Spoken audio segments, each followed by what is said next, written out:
rare modesty, and intelligent self-appreciation.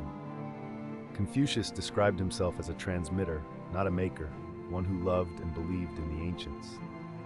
This judicious estimate fairly sums up the position of China's most prominent teacher.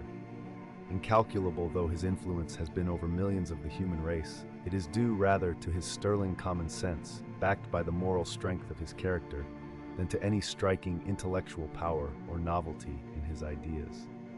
But some 50 years before the time of Confucius, there lived another great Chinese, who, besides being a lover of antiquity, takes high rank as a profound and original thinker.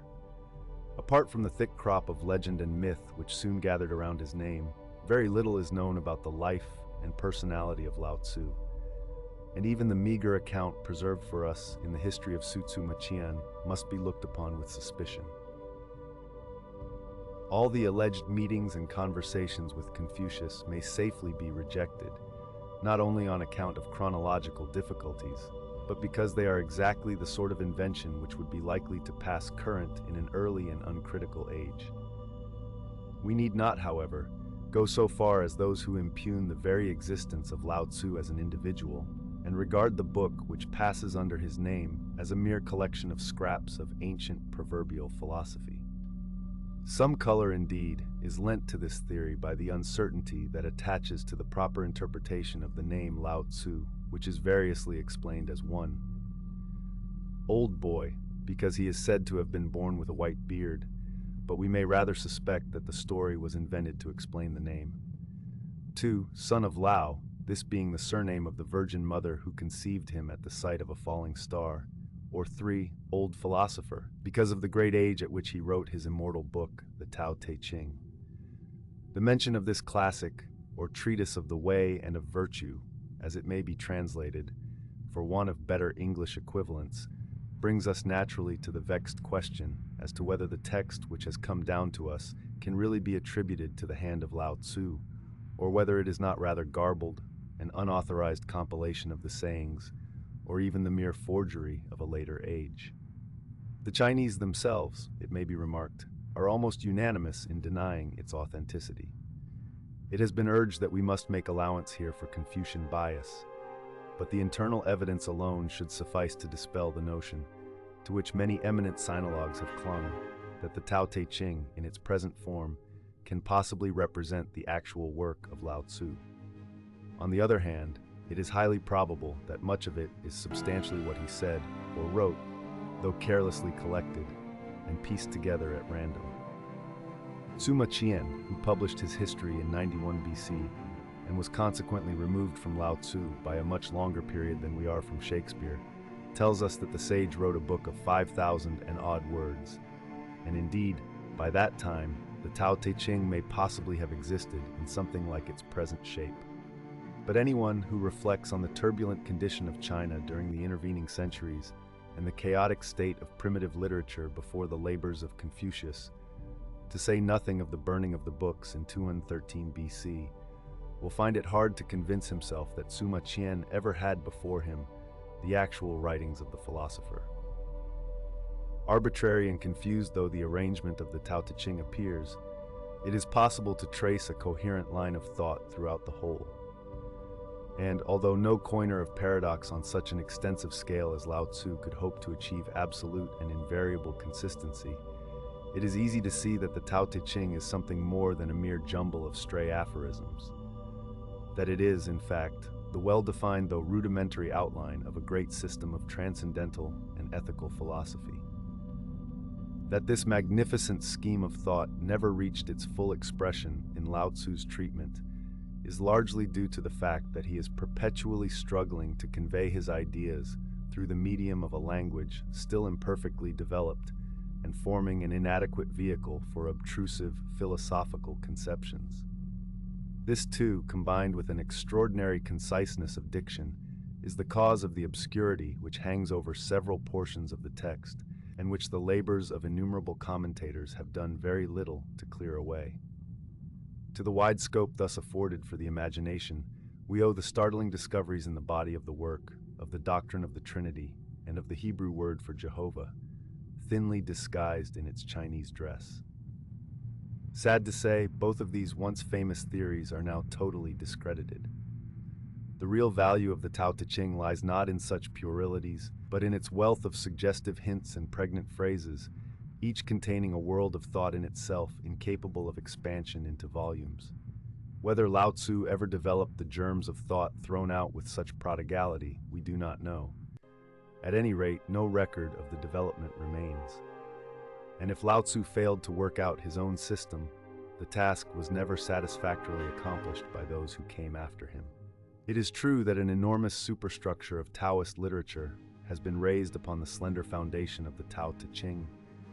But these Taoist writers soon forsook the austerity of Lao Tzu's way for the more attractive fields of ritual and magic. Lao Tzu was a Socrates who never found a Plato or an Aristotle to reap the goodly harvest he had sown. Even Chuang Tzu, the greatest of his followers, whose exquisite literary style contrasts strangely with the rugged sentences of the Tao Te Ching, scarcely seems to have caught the true spirit of his master, and is apt to lose himself in the vague speculations of a dreamy mysticism. Lao Tzu's work, however, was able to command attention on its own merits. It was first officially recognized as a canon or classic under the Emperor Qing BC 156-140 of the Han Dynasty, after which the study of Tao survived many vicissitudes, being now under a cloud and now again in high favor of court. One emperor was in the habit of holding forth on the doctrines of Lao Tzu before his assembled ministers, and would forthwith degrade anyone who stretched, yawned, or spat during his discourse. Another published an edition of the Tao Te Ching, which described in the preface as the root of all things, the teacher of kings, and the most precious jewel of the public.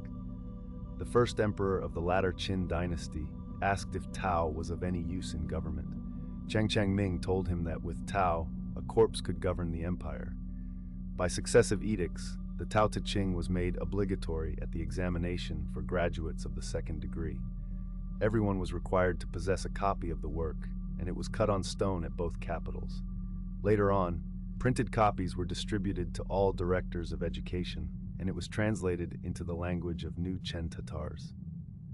Finally, Kublai Khan ordered all Taoist books to be burnt, with the exception of the Tao Te Ching, thus showing a just appreciation of the gulf separating Lao Tzu from the later writers on Tao.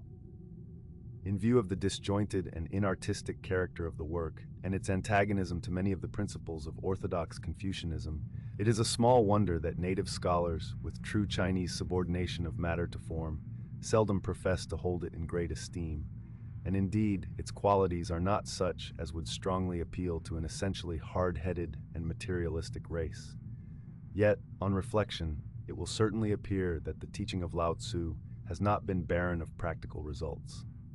The great political lesson of laissez-faire is one that the Chinese people has well assimilated and perhaps carried to excess.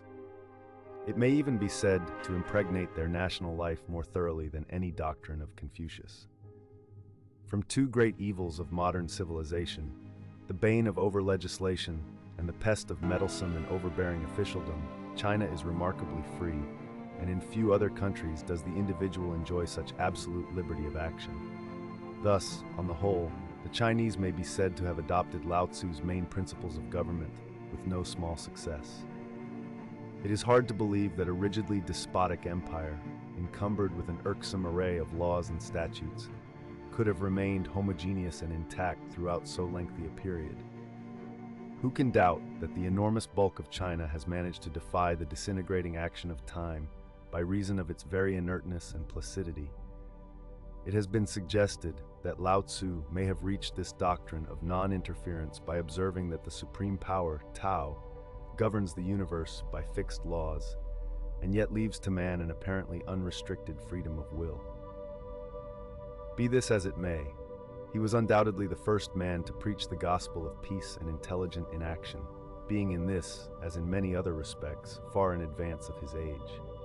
In those troublesome times when the land was torn by internecine feuds and the spirit of materialism was rife, it is not a little remarkable to find him expressing unqualified abhorrence of war, though, to be sure, this was but the logical outcome of his system of quietism. Few can help being struck by the similarity of tone between the sayings of Lao Tzu and the Gospel, enunciated 6 centuries later by the Prince of Peace. There are 2 famous utterances in particular, which secure to Lao Tzu the glory of having anticipated the lofty morality of the Sermon on the Mount. The cavaliers, who had ranked the golden rule of Confucius below that of Christ, will find it hard to get over the fact that Lao Tzu said, "Requite injury with kindness, and to the not good I would be good in order to make them good." It was 150 years later that Plato reached the same conclusion in the first book of the Republic. It is interesting to observe certain points of contact between Lao Tzu and the early Greek philosophers. He may be compared both with Parmenides, who disparaged sense knowledge and taught the existence of the one as opposed to the many, and with Herculitus, whose theory of the identity of contraries recalls some of our sages' paradoxes. But it is when we come to Plato that the most striking parallels occur. It has not escaped notice that something like the Platonic doctrine of ideas is discoverable in the forms which Lao Tzu conceives as residing in Tao.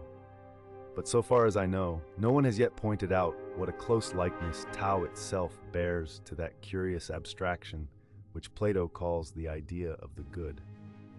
The function and attributes of this grandiose conception are not set forth quite so fully or clearly as those of Tao, but it certainly covers a great deal more than the ordinary moral connotation of our word good.